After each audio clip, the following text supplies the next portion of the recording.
Uy, wag ka muna matutulog. Matulog ka din. Bawal matulog. Sabi kayo. Oh, alis pa ng damit. Oh, tinagukan.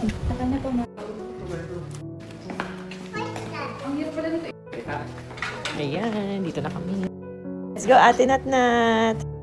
So, may kama dito, guys. And dito kami matutulog. 6 hours daw pala ito. Book pa naman ako ng hotel. So, ayan si Ate Nat. Pangiti-ngiti. Hindi niya alam ang gagawin.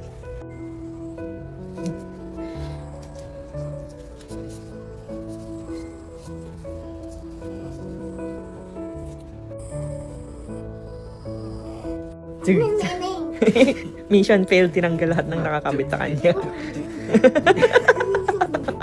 Ano ba yan? Sayang bayan, baby. Yan, wawa naman ching-ching, ginising. May extra room kasi sila, pwede daw matulog. Sabi ni Nat natin, I don't like this. Sabay tinanggal lahat ng aparato. Ay, nako. Ewan si ching-ching, pati nga, daddy. Huwag na tuloy ang tulog ng baby.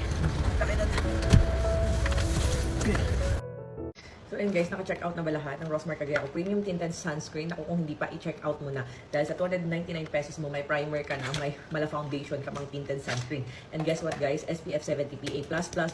Before mo gamitin, itaktak mo muna pa ganun. Kasi nga airless pump siya, wala siyang tube pa ganun. So nandito po yung mismong nozzle niya. And ayan, makikita nyo, mabilis lang siyang ma-press, diba? Ayan, as you can see. So, at first, akala mo hindi mo siya ka-shade. Parang darker siya. Pero dahil nga sa tone adapt technology niya, makikita nyo na magiging mabilis lang siya i-blend like that. And hindi po siya mahapde. No hapdi feels sa inyong face. Imagine mo, SPF 70 PA+++ na pwede sa mga bagets, butis at lactating. I-check out nyo na agad to guys.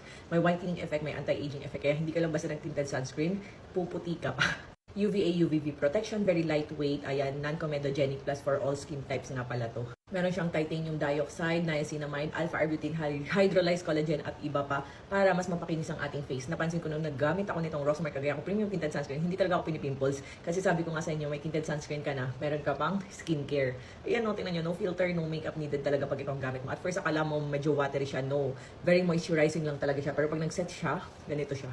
Charan, parang mala foundation finish, very lightweight and wala kang lagkit feels na mararamdaman. Packaging pa lang, promising na, kaya ano pang hinihintay nyo, i-check out nyo na sa Yellow Basket.